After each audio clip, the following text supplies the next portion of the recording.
꿈꾸는 동화, 북마더 책 읽어주는 엄마.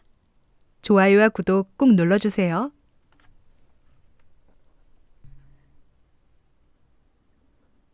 백조 왕자. 따뜻한 남쪽 아득히 먼 나라에 어느 임금님이 살고 있었어요. 임금님에게는 11명의 왕자와 막내인 엘리자 공주가 있었죠. 왕자들은 가슴에 반짝이는 별을 달고 황금 칠판에 다이아몬드 연필로 글씨를 쓰며 지냈어요. 엘리자 공주는 작은 수정의자에 앉아 왕국의 반을 팔아도 살 수 없는 귀한 그림책을 읽었어요. 아이들은 더없이 행복했어요. 하지만 그 행복은 오래가지 못했어요. 임금님인 아버지가 못된 여자와 결혼을 했기 때문이에요. 새 왕비는 아이들을 조금도 사랑하지 않았어요. 성대한 결혼식이 열리던 날, 아이들은 맛있는 과자를 기대했지만 왕비는 찻잔에 모래만 잔뜩 담아주었을 정도니까요. 어느 날 왕비는 왕자들에게 마법을 걸었어요.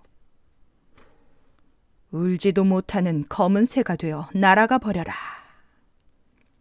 그러나 왕비의 바람대로 왕자들이 흉측한 새로 변한 것은 아니었어요. 왕자들은 금빛 왕관을 쓴 11마리의 새하얀 백조가 되어 멀리 멀리 구름 속으로 사라져버렸어요. 왕비는 이제 엘리자를 쫓아낼 궁리를 했어요. 엘리자가 잠든 사이 왕비는 엘리자의 얼굴에 호두 기름을 문질러 새까맣게 만들고 부드러운 머리카락도 마구 헝클어 놓았어요. 그러자 아무도 엘리자를 알아볼 수 없게 되었죠. 임금님조차도 엘리자를 알아보지 못하고 궁전에서 내쫓았어요. 엘리자는 밭을 지나고 늪을 건너 커다란 숲에 이르렀어요. 하지만 이제 어디로 가야 할지 막막하기만 했죠. 엘리자는 어디론가 사라져버린 오빠들을 떠올리며 슬프게 울었어요. 그때 어디선가 퐁퐁퐁 물 솟는 소리가 들렸어요. 소리가 들리는 곳으로 가보니 맑은 물이 솟는 옹달샘이 있었어요. 엘리자는 물에 비친 자신의 흉측한 얼굴을 보고 깜짝 놀랐어요.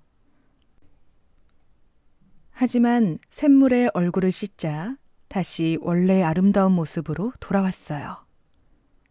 오빠들도 틀림없이 나처럼 쫓겨났을 거야. 엘리자는 어떻게든 오빠들을 찾아야겠다고 마음먹었어요. 한참을 가던 엘리자는 어떤 할머니를 만났어요. 할머니, 혹시 11명의 왕자들이 말을 타고 가는 거 보셨어요? 아니, 못 봤다. 하지만 어제 바닷가에서 왕관을 쓴 백조 11마리가 날아다니는 건 보았지. 엘리자는 할머니가 알려준 길을 따라 바닷가로 갔어요. 엘리자는 저 멀리서 왕관을 쓴 백조들이 무트로 날아오는 것을 보았어요. 해가 사라지고 어둠이 몰려오자 백조들의 몸에서 날개가 사라지더니 늠름한 왕자의 모습을 한 오빠들이 나타났어요. 엘리자는 달려가 오빠들의 품에 뛰어들었어요. 오빠들은 새 왕비가 자기들에게 얼마나 몹쓸 짓을 했는지 이야기했죠. 우린 해가 떠 있는 동안에는 백조가 되어 날아다니고 해가 지면 다시 사람의 모습으로 돌아와. 우린 바다 건너에 사는데 내일이면 다시 돌아가야 돼. 엘리자는 오빠들과 헤어지기 싫어서 자기도 꼭 데리고 가달라고 부탁했어요. 그날 밤 엘리자와 오빠들은 밤새도록 나뭇가지들을 엮어 튼튼한 그물을 짰어요. 다음 날 해가 뜨자 오빠들은 바로 백조로 변했어요. 백조들은 엘리자를 태운 그물을 부리로 물고 하늘 높이 날아올랐어요. 햇빛이 엘리자를 비출 때면 엘리자가 눈이 부실까봐 날개로 커다란 그림자를 들이어주었죠. 백조들은 쉬지 않고 날갯짓을 했지만 엘리자를 데리고 가느라 다른 때보다 늦어졌어요. 어느새 날씨가 사나워지고 날도 저물기 시작했죠. 엘리자는 바다 한가운데서 오빠들이 사람으로 돌아올까봐 걱정이 되어서 견딜 수가 없었어요. 해가 바다 밑으로 반쯤 숨어버렸을 때 멀리 육지가 보였습니다. 오빠들, 조금만 더 힘을 내요. 엘리자가 소리쳤어요. 백조들은 더욱더 세차게 날갯짓을 했어요. 백조들이 육지에 발을 딛는 순간 해는 바다 밑으로 완전히 사라져버렸어요. 엘리자는 오빠들과 함께 산속 동굴에서 살게 되었어요. 어느 날 밤 엘리자의 꿈속에 요정이 나타나 말했어요. 동굴 주위에는 쐐기풀이 자라고 있단다. 교회 무덤가에서도 자라지. 이 쐐기풀을 뜯어 맨발로 하나하나 짓이기면 튼튼한 실이 만들어질 거야. 그 실로 우돛 11벌을 짜서 백조들의 몸을 덮어주면 마법이 풀린단다. 하지만 일을 시작하는 순간부터 끝날 때까지 절대로 말을 해선 안 돼. 네가 말을 한마디라도 하면 오빠들은 죽게 될 거야. 절대로 잊지 마렴. 엘리자는 잠에서 깨어나자마자 쐐기풀을 꺾기 시작했어요. 쐐기풀은 억세고 날카로워서 손에 금세 커다란 물집이 생겼어요. 하지만 엘리자는 오빠들을 구할 수 있다는 희망으로 꾹 참았어요. 해가 지자 오빠들이 돌아왔어요. 오빠들은 엘리자가 말을 한마디도 하지 않아서 무척 놀랐죠. 그러나 바닥에 널려있는 쐐기풀과 부어오른 엘리자의 손을 보고 자신들을 위해서 엘리자가 무언가 하고 있다는 걸 깨달았어요. 오빠들은 가슴이 아파서 눈물을 주르륵 흘렸어요. 엘리자는 밤이나 낮이나 동굴 속에서 쐐기풀 옷을 짜는 데에만 몰두했죠. 하루라도 빨리 사랑하는 오빠들을 구하고 싶은 마음이 간절했어요. 그렇게 한 벌 한 벌 오빠들을 위한 쐐기풀 옷이 완성되어 갔어요. 어느 날 산속에서 요란한 뿔피리 소리가 들리더니 사냥꾼 무리가 동굴 앞에 나타났어요. 사냥꾼 무리의 맨 앞에 서 있던 사람은 이 나라의 왕이었어요. 왕은 엘리자의 아름다운 모습을 보고 한눈에 반하고 말았죠. 아름다운 아가씨, 당신은 이런 곳에 어울리지 않아요. 나와 함께 궁전으로 갑시다. 당신을 이 나라의 왕비로 삼고 싶소. 엘리자는 왕을 따라가기 싫었지만 아무 말도 할 수 없었어요. 왕은 엘리자를 말에 태우고 궁전으로 데리고 갔어요. 왕은 화려한 옷과 보석을 선물로 주었지만 엘리자는 조금도 기쁘지 않았어요. 오로지 오빠들을 위해 쐐기풀 옷을 완성해야 된다는 생각뿐이었으니까요. 엘리자를 기쁘게 해주기 위해서 왕은 엘리자가 살던 동굴에서 쐐기풀 다발과 완성된 쐐기풀 옷을 가져다 주었어요. 비로소 엘리자의 입가에 미소가 감돌았어요. 왕은 곧바로 성대한 결혼식을 올리고 엘리자를 왕비로 맞아들였어요. 엘리자는 날이 갈수록 자신을 위해 무엇이든 해주는 왕이 좋아졌죠. 하지만 말을 해서는 안 되기 때문에 왕에게 속마음을 털어놓지 못했어요. 얼마 후 엘리자가 7번째 옷을 짜려는데 그만 실이 다 떨어져 버렸어요. 그때 무덤가에 쐐기풀이 있다는 요정의 말이 떠올랐죠. 마녀가 산다는 무덤가에 가는 것은 무서웠지만 오빠들을 위해 용기를 내었어요. 한밤중 엘리자는 살짝 궁전을 빠져나왔어요. 그런데 한 신하가 이 모습을 보고 엘리자를 몰래 뒤따라갔어요. 엘리자가 무덤가로 가는 것을 본 신하는 엘리자를 마녀라고 생각했죠. 다음 날 아침 신하는 자기가 본 것을 모두 왕에게 일러 바쳤어요. 왕은 아름다운 엘리자가 마녀라는 것을 믿을 수가 없었어요. 하지만 엘리자가 매일 밤 잠도 자지 않고 옷만 짜자 왕도 엘리자가 의심스러워졌어요. 엘리자는 쉬지 않고 부지런히 옷을 짰어요. 드디어 10벌을 다 짜고 딱 한 벌이 남았을 때 또 실이 떨어지고 말았어요. 이제 쐐기풀 2-3줌만 더 있으면 마지막 한 벌을 완성할 수 있었죠. 새벽이 되자 엘리자는 서둘러 무덤가로 향했어요. 엘리자가 궁전을 빠져나가는 것을 보고 왕은 신하와 함께 엘리자의 뒤를 밟았어요. 엘리자가 무덤들 사이로 모습을 감추자 결국 왕도 엘리자가 마녀라고 믿게 되었어요. 왕은 엘리자를 감옥에 가두고 내일 화형시키라고 명령했어요. 엘리자는 축축하고 어두운 감옥에 갇히고 말았어요. 바닥에는 쐐기풀 다발과 쐐기풀 옷이 널려 있었어요. 내일이면 화형장으로 끌려가 죽을지도 모르지만 지금 당장은 계속해서 옷을 짤 수 있다는 것이 너무 기뻤죠. 해질 무렵 감옥 창밖으로 백조들의 날갯짓 소리가 들렸어요. 내다보니 백조들이 눈물을 흘리며 감옥 주위를 맴돌고 있었어요. 오빠들, 이제 한 벌만 짜면 끝이 나요. 조금만 기다려주세요. 엘리자는 마음속으로 이야기하며 부지런히 손을 놀려 옷을 짰어요. 다음 날 날이 밝자 엘리자는 수레에 실려 화형장으로 끌려갔어요. 화형장으로 가는 길에도 엘리자는 쉬지 않고 옷을 짰어요. 사람들이 마녀의 화형식을 보려고 우르르 몰려나와 수레를 에워쌌어요. 저 마녀 좀 봐. 이상한 옷을 짜고 있어. 저런 흉한 물건은 없애버려야 돼. 사람들은 쐐기풀 옷을 빼앗으려고 엘리자에게 달려들었어요. 그때 어디선가 새하얀 백조 11마리가 날아와 엘리자를 감싸듯 날개를 퍼덕였어요. 사람들은 깜짝 놀라서 뒤로 물러섰어요. 마침내 엘리자는 화형대 위로 끌려갔어요. 엘리자는 재빨리 11벌의 쐐기풀 옷을 백조들에게 던졌어요. 그러자 백조들은 순식간에 늠름하고 잘생긴 11명의 왕자로 변했어요.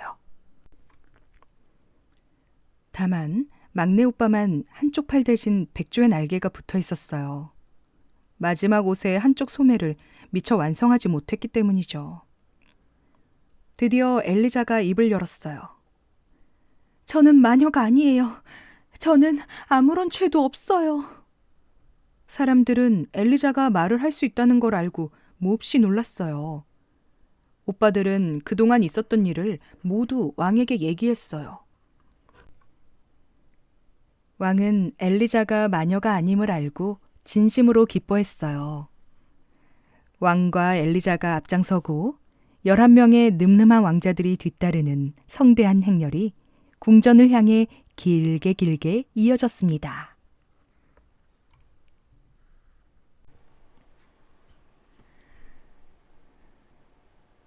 난쟁이 무크.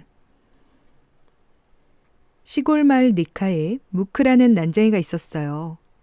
무크의 아버지는 난쟁이 아들이 부끄러워서 남들 눈에 띄지 않게 몰래 키웠죠. 무크는 집안에서만 자랐기 때문에 16살이 되어서도 순진한 어린아이 같았어요. 아버지는 그런 무크를 어리석다고 못마땅했죠. 그러던 어느 날 무크의 아버지가 갑자기 돌아가시고 말았어요. 아버지는 가난하게 살아서 친척들에게 갚지 못한 빚이 있었어요. 인정 없는 친척들은 무크를 집에서 내쫓으며 말했어요. 넓은 세상에 나가 행운을 찾아봐라. 무크에게 남겨진 거라곤 아버지가 입던 낡은 옷 한 벌 뿐이었죠. 무크는 아버지의 커다란 옷을 입고 행운을 찾아 길을 떠났어요. 무크는 여행이 즐거웠어요. 모든 것이 새롭고 신기하게 보였죠. 길 위에 떨어진 유리 조각은 반짝이는 보석으로 변할 것 같았어요. 둥글고 붉은 사원 지붕이 보이면 마법의 나라가 펼쳐질 거야. 하며 달려갔어요. 그러나 가까이 다가가 보면 보석도 마법의 나라도 아니었으므로 실망하고 말았어요. 사흘째 여행을 계속하던 무크는 커다란 도시에 도착했어요. 높이 솟은 탑을 보자 가슴이 마구 뛰었어요. 이렇게 훌륭한 도시에서라면 행운을 찾을 수 있을 거야. 그러나 기대와는 달리 아무도 무크를 반겨주진 않았어요. 무크가 쉴 곳을 찾고 있을 때 이상한 노랫소리가 들려왔어요. 이리로 오세요. 맛있는 죽을 준비했어요. 누구든 오세요. 소리가 나는 곳으로 가보니 아름다운 저택에서 한 부인이 노래를 부르며 문을 열었어요. 그러자 고양이들이 우르르 집으로 들어가는 것이었어요. 무크는 고양이를 따라 그 집으로 들어갔어요. 무크를 본 부인은 못마땅한 표정으로 왜 왔는지 물었어요.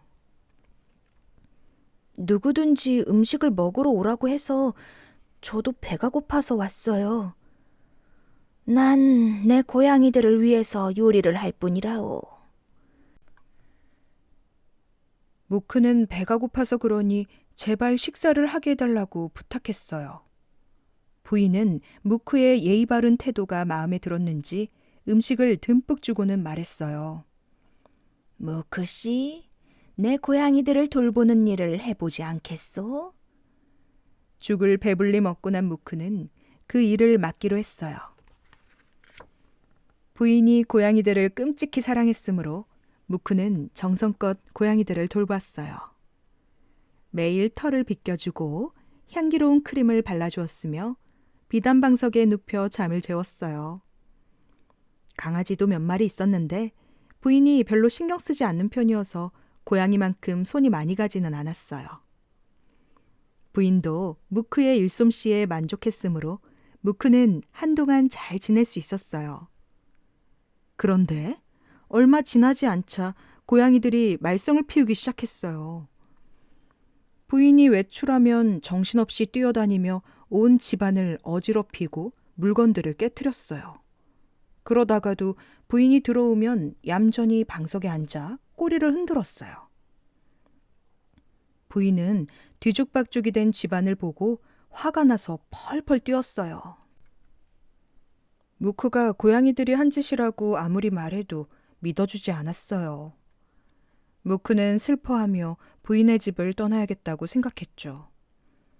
그리고 그동안 받지 못한 월급도 받아내야겠다고 마음먹었어요. 어느 날 평소 잘 따르던 강아지가 무크의 바지를 잡아 끌며 어떤 방으로 데려갔어요. 무크가 이제껏 한 번도 들어가 본 적 없는 방이었죠. 혹시 여행에 필요한 돈을 찾을 수 있을지도 몰라. 방을 여기저기 뒤져보았지만 돈은 없고 낡은 옷가지와 갖가지 그릇들만 가득했어요. 그 가운데 아름다운 유리그릇 하나가 눈길을 끌었어요. 무크는 그릇을 들어 이리저리 살피다가 그만 뚜껑을 바닥에 떨어뜨리고 말았어요. 쨍그랑. 소리가 나면서 뚜껑은 산산조각이 났죠. 무크는 덜컥 겁이 났어요. 부인이 알기 전에 빨리 집을 떠나야겠다고 생각했죠. 그때 커다란 슬리퍼 한 켤레가 눈에 들어왔어요. 저렇게 큰 슬리퍼를 신고 다니면 모두 나를 어른으로 대접해 줄 거야. 무크는 슬리퍼를 신고 옆에 놓인 지팡이까지 집어들고 서둘러 부인의 집을 떠났어요. 그런데 한참 걷다 보니 이상한 느낌이 들었어요. 슬리퍼를 신고 있으니 무척 빨리 걷게 되고 잘 멈춰지지도 않은 것이었어요. 놀란 무크가 말을 세우듯이 워워, 서라! 하고 소리치자 겨우 슬리퍼가 멈추었어요. 무크는 열심히 일한 대가로 신기한 물건을 갖게 되어서 무척 기뻤어요.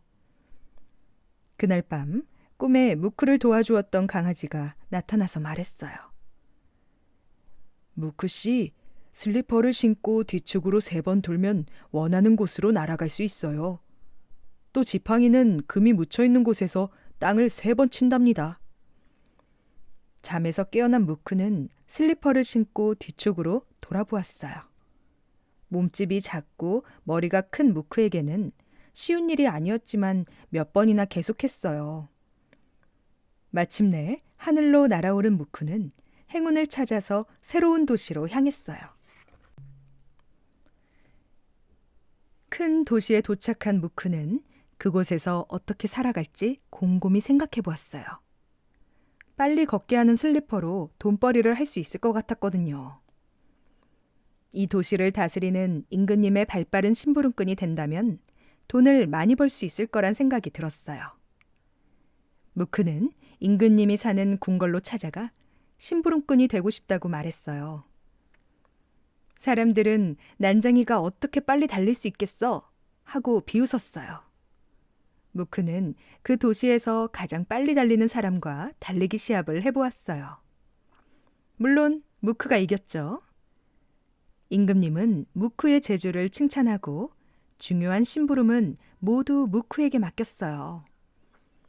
그러자 다른 신하들은 임금님의 사랑을 빼앗겼다고 무크를 미워했어요. 마음씨 착한 무크는 그런 신하들을 미워하지 않았어요. 오히려 어떻게 하면 그들이 자신을 좋아할지 생각했죠. 문득 지팡이가 생각났어요. 보물을 찾아 나누어주면 사람들이 모두 나를 좋아하게 될 거야. 무크는 지팡이를 들고 궁궐 안을 이곳저곳 돌아다녀 보았어요. 어느 날 밤 사람들이 잘 다니지 않는 정원 한 구석을 지날 때였어요. 지팡이가 갑자기 땅바닥을 딱딱딱 3번 쳤어요. 땅을 파보니까 반짝이는 금화로 가득 찬 단지가 있었어요. 무크는 주머니에 금화를 잔뜩 넣고는 단지를 다시 땅속에 묻었어요. 그리고 방으로 돌아와 방석 밑에 금화를 잘 숨겨두었어요. 무크는 금화가 행복을 가져다 줄 것이라고 믿으면서 잠자리에 들었어요. 다음 날부터 무크는 만나는 사람마다 금화를 나누어 주기 시작했어요. 그러나 신하들은 고마워하기는커녕 무크를 의심하고 임금님께 거짓으로 고자질했어요. 임금님, 난쟁이 무크가 임금님의 보물 창고에서 금화를 훔쳐내 사람들에게 마구 나누어 주고 있습니다. 임금님은 당장 무크를 잡아오라고 명령을 내렸어요. 그날 밤 금화가 떨어진 무크가 다시 단지를 파내려는 순간 신하들이 들이닥쳤어요. 무크가 임금님 앞에 끌려오자 신하들은 삽과 금화를 가리키며 말했어요. 이걸 보세요. 보물 창고에서 훔쳐낸 금화를 땅속에 묻으려던 것이 틀림없습니다. 아닙니다. 이건 정원에서 찾은 단지에 들어있던 금화예요. 하지만 임금님은 무크의 말을 믿지 않고 감옥에 가두었어요. 무크는 감옥에서 꼼짝할 수가 없었어요. 쇠사슬에 꽁꽁 묶여서 슬리퍼를 사용할 수도 없었어요.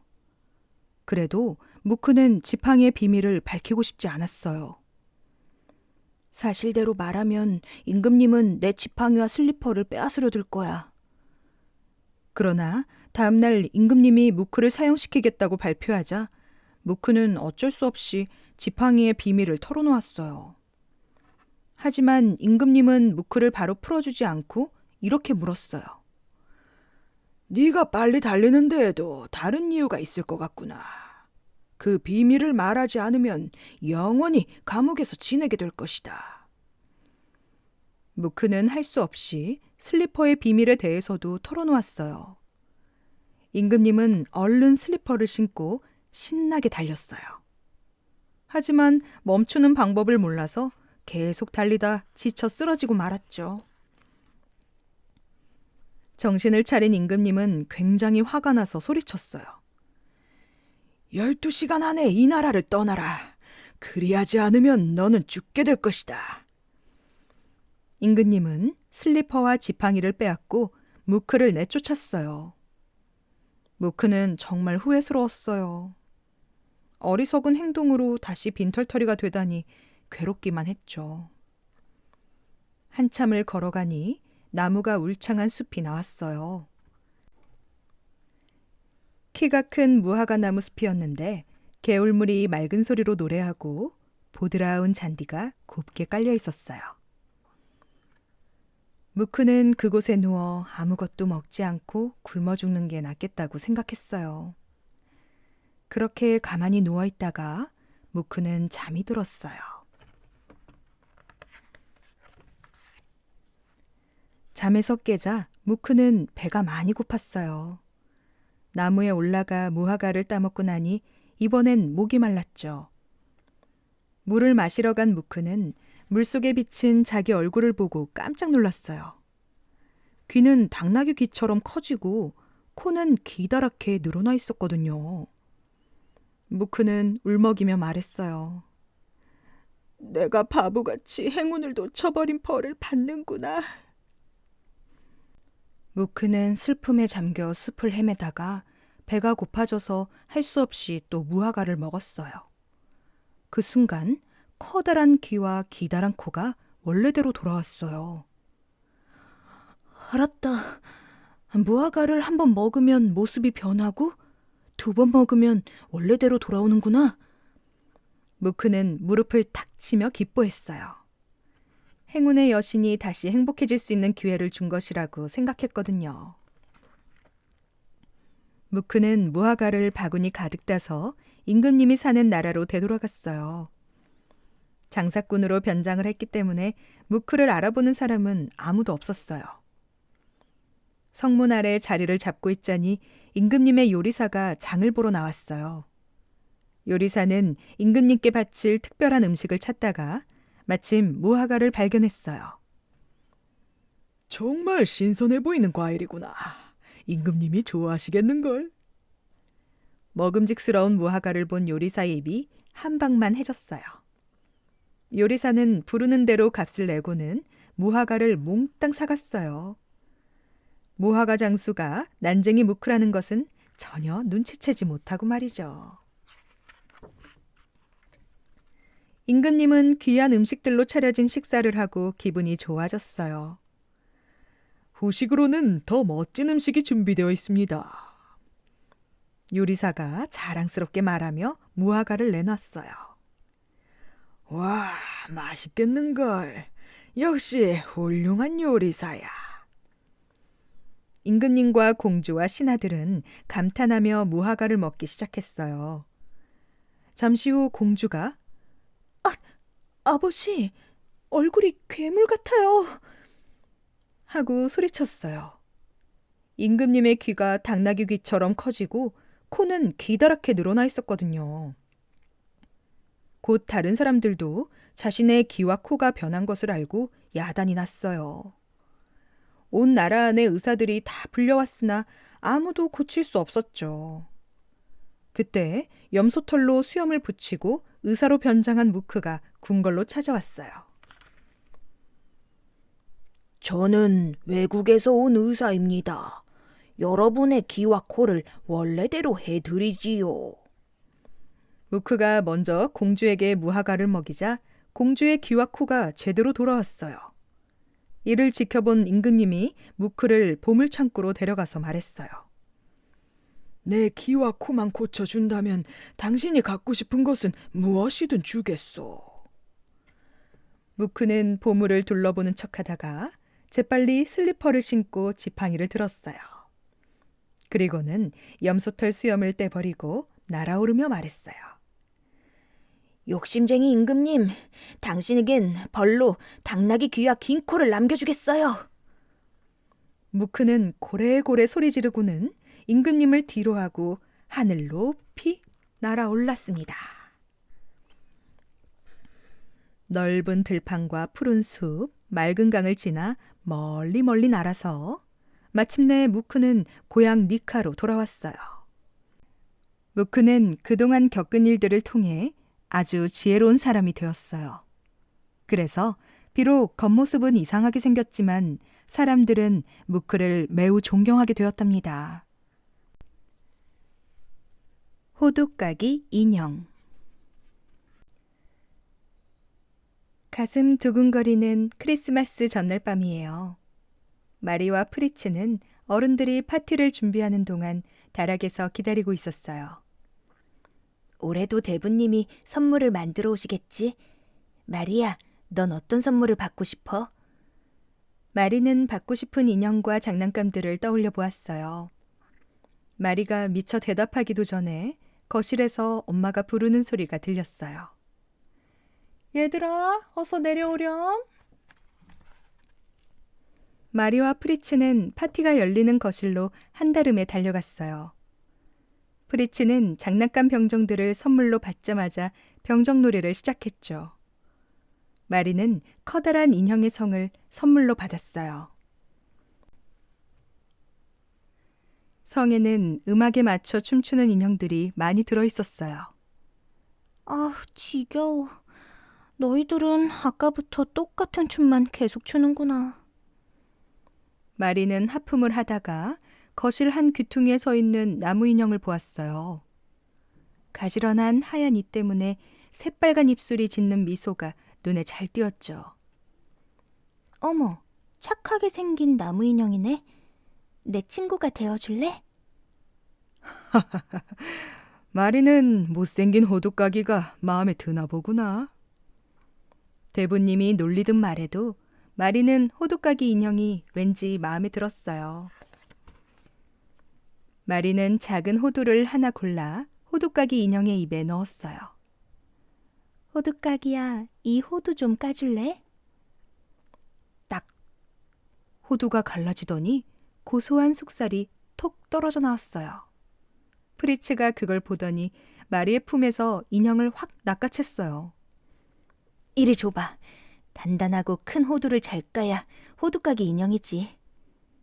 프리츠가 커다란 호두만을 골라 호두까기 인형의 입안에 마구 집어넣었어요. 오두독! 호두까기 인형의 이빨이 그만 부러지고 말았어요. 프리츠 오빠, 제발 그만해. 호두까기가 불쌍하잖아. 마리가 울기 시작하자 프리츠는 호두까기 인형을 돌려주었어요. 에이, 시시해. 이빨 빠진 호두까기는 너나 가져. 파티가 끝나고 모두들 자러 갔어요. 혼자 남은 마리는 거실 장식장에서 인형 침대 하나를 꺼냈어요. 마리는 호두까기 인형을 침대에 잘 눕힌 뒤에 아끼던 손수건을 이불 삼아 덮어주었죠. 그러고는 호두까기 인형이 살아있기라도 한 듯 귀에 대고 속삭였어요. 호두까기야, 잘 자. 이제부터 내가 널 꼭 지켜줄게. 댕댕댕. 벽시계의 종이 12시를 알리며 요란스럽게 울렸어요. 마리는 벽시계를 올려다보다 깜짝 놀랐어요. 번뜩번뜩 작은 눈빛들이 마리를 쏘아보는 것이었어요. 쥐다. 마리는 너무 놀라서 한 발짝도 움직일 수 없었어요. 바닥에서 뭉게뭉게 연기가 치솟더니 머리가 7 달린 생쥐왕이 불쑥 나타났어요. 생쥐왕을 따라 쥐들이 마리를 향해 찍찍찍 자꾸만 다가왔어요. 마리는 무서워서 뒷걸음치다가 장식장에 팔꿈치를 세게 부딪히고 말았어요. 쨍그랑. 유리가 깨지고 마리의 팔꿈치에서 피가 났어요. 그때 호두까기 인형이 침대에서 풀쩍 뛰어내리며 큰 소리로 외쳤어요. 전투 준비! 생쥐왕 부대가 쳐들어왔다. 장난감 상자의 뚜껑이 열리더니 프리츠의 장난감 병정들이 튀어나왔어요. 충성스러운 부하들아, 모두 나를 따르라. 호두까기 인형이 칼을 높이 빼들고 앞장섰어요. 장난감 병정들도 군기를 들고서 척척척 발맞추어 뒤따랐어요.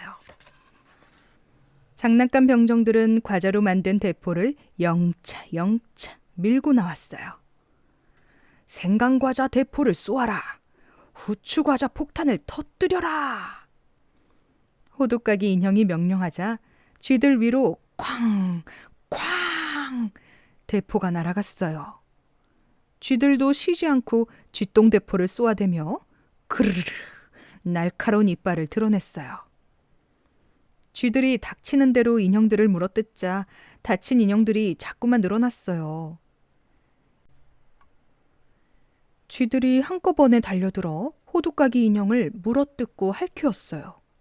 그 바람에 호두까기 인형의 칼이 툭 부러지고 말았죠. 그때 생쥐왕이 칼을 휘두르며 호두까기 인형에게 무섭게 덤벼들었어요. 호두까기가 위험해. 저리 가, 이 나쁜 쥐야. 마리는 신고 있던 슬리퍼를 벗어 생쥐왕을 향해 있는 힘껏 집어 던졌어요. 쥐들이 사라지나 싶더니 마리는 눈앞이 아득해지며 쓰러지고 말았어요. 하지만 머리에는 생쥐왕의 왕관이 그대로 얹혀져 있었어요. 그래, 꿈은 아니었어. 호두까기 인형은 다시 나무 인형으로 되돌아가 버렸지만 마리는 어젯밤의 멋지고 아름다운 여행을 결코 잊을 수가 없었답니다.